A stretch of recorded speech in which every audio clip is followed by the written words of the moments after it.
For Ezekiel Rollins, L.A. was a world of sunshine and shadows. Hey, Easy, how you doing, baby? Junior, take Easy on upstairs. Black and white. We got no work here. Sorry, fella. My name's not fella. My name is Ezekiel Rollins. Yes. I want to know, when did you decide to be a writer? And what writers influenced you? Oh, I love that question. I would have paid you to ask that question. You know. There are two questions. The first one is simple. I started writing when I was about 35. I wrote a sentence on hot, sticky days in southern Louisiana. The fire ants swarmed. I went, oh my God, that's such a good sentence. I could be a novelist. I'm from California, you know, and we're like that. And a lot of people who think about writers actually think about reading. They'll say, you know, they'll think about the great novels. They say, oh, well, you must have read, you know, Albert Camus and Virginia Woolf and Shakespeare, you know. When really, you know, the books that made you become a writer was Tom Swift and the Hardy Boys and Nancy Drew. That the love of writing comes at a very early age. You know, like for me, for instance, comic books so affected me. And you know, a lot of people, you know, who come up to me and start talking about writing, when I start talking to them about the Fantastic Four, they look at me aghast. They say, the Fantastic Four, that's not literature. I said, yeah, but it was when I was 11 years old.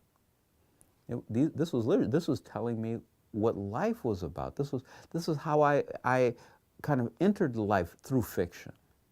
So Nancy Drew is much more suited for a 8, 9, 10-year-old girl.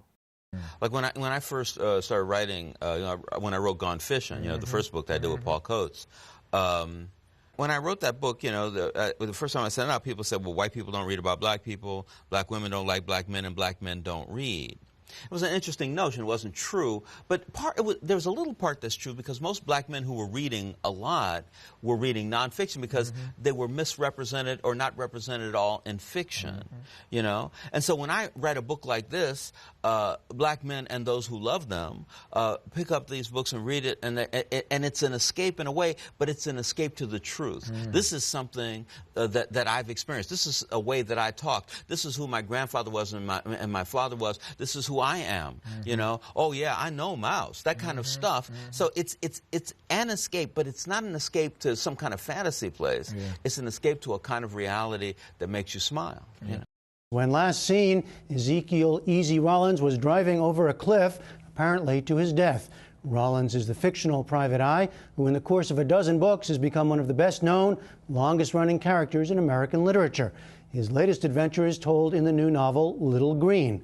Author Walter Mosley has written more than 40 books in many genres and received numerous honors. He joined us here earlier this week. Walter Mosley, welcome. It's good to be here. Right. The Return of a Dead Man, right? Yes. You seem to kill off your famous hero and then brought him back to life. Why? Well, it was first-person narrative. He wasn't dead. He went off the cliff and everything went black. I didn't say I died. I just said he went off the cliff. I stopped writing the books because I felt I was getting stale writing the character, and I wanted to stop. And then, you know, 4 or 5 years went by, and I went, wow, you know, I could come back to that and do that again. And so, yeah, I started over again. I did intend to end the series, but... For those who don't know the Easy Rollins books, they're set in a very particular place. Los Angeles, and particularly in the Watts area, in a time post-World War II, from the 40s and now this one up to the 60s. 1968. Is all of that by accident, or did you just find a character and you wanted to stick with him, or did you want to explore a time and place? Well, you know, there was a couple of things. Definitely, I mean, that's where I'm from. I'm born in '52 in Los Angeles. My family came in 1945, 46, mother and father from different places. And, you know, in order to put people inside the culture, you have to be inside the literature. And the black population of Los Angeles just didn't have a literature, really, not much of one anyway.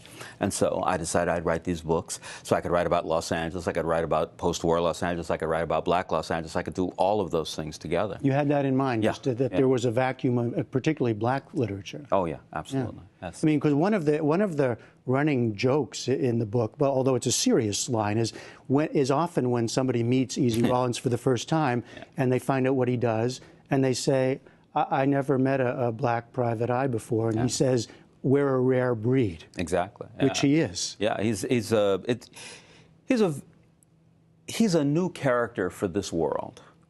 And he's somebody who goes into places where other people can't go. You know, being a black man, because nobody thinks that there's a black detective. So he says, they don't see me coming, they don't know when I'm there, and they don't know I've left. That's the way that's the way his life is, and it makes him an almost perfect detective. And that allows you to look at various strains of American culture, right? Yeah, in this case, the 60s, post-Watts riots is the setting.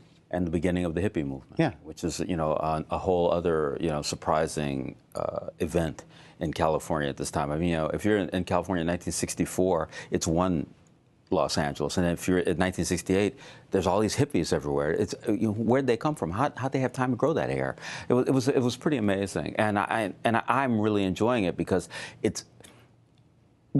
so many stories have been told about L.A. But these stories, almost everyone is a new story because of the point of view, not because it's some secret that's being held. Because of the new time as well. Yeah, and everybody's experiencing a different kind of world, and it's changing so quickly. You, as I said, you write in many styles and genres, and the E.Z. Rawlins books are often, they're usually defined as crime, crime fiction, mysteries. Do you think of them that way, or do you even think about different genres as you're working? Well, I think about genre somewhat. I mean, because once I'm in the genre, I like to be true to it. I don't want to be one of those writers who says, "Well, I'm not really a mystery writer." Well, when I write a mystery, it's a mystery. When I write a literary novel, it's a literary novel. Science fiction. What is being true to a mystery genre? I mean that there's a crime that's been committed that exists, on a legal level, on a social level, and on a moral level. And if you're really, really good at it, on a philosophical level. And there has to be an answer, not necessarily a solution, but an answer to that crime. Like, well, who did it? Why did they do it? Should you turn them in? A whole series of questions. And that's what mysteries do. But if you're really good at it, you're saying a level that's beyond the whodunit. Well, if you're really good at it, it makes you think about the nature of the society. I mean, I think that at the end of this book, E.Z. has to make a few choices, and hopefully it will make you think about the choices he has to make and why, and that goes a little bit beyond the mystery, but it stays right inside the crime, so. And presumably a good mystery has to be the qualities of a novel are the qualities of a novel. Yeah, good writing is good writing. I mean, and bad writing is bad writing. So people say, well, you'll say, well, this genre is better writing than this genre. So, well, how can that possibly be? They both have sentences and words, and they're both in English. I mean, how can one be better than the other?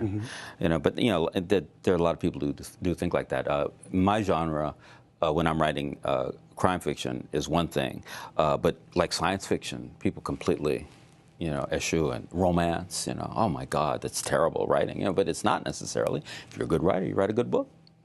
I've talked to biographers who've stayed with one subject for decades. You have done that as well. Is it still fulfilling? Is it still fun? Well, it's an interesting thing. The topic that I stay with the most is black male heroes. And I think in all these different genres. Yeah, and because I'm one of the few people really ever in the history of literature in the West who writes about black male heroes. There are a lot of protagonists, but I'm talking about heroes. I think it's really important because every culture has their heroes. It's just that black men, people are kind of afraid of them for various reasons, various guilts, various issues. And so I like to write about them, and I don't think that's running out of fashion yet. How long does it take to write one of these, like Little Green? 4 months. 4 months? 4 months. Yeah. I work hard when I'm doing it. I write every day, and when I do a mystery, I write an outline. So if you write an outline, you can do it faster. So you know where it's going from the beginning? Generally, yeah. I write a collapsible outline. Collapsible meaning? That you may not follow it exactly. When I wrote well, you're Blind the Faith, author, so when I wrote Blind Faith, right? I didn't write that he's going to drive off the side of a mountain, but he did. And finally, I just want to ask what we like to ask anybody that comes. 5, if you can, recent books that you've read that you would recommend to our audience? Well, you know, most of the books that I've read have been books that I've reread. 100 Years of Solitude, of course. A kind of a smattering of the simple stories of Langston Hughes. I read one of Michael Moorcock's science fiction series. It's called the Hawk Moon series. And so I read those books again.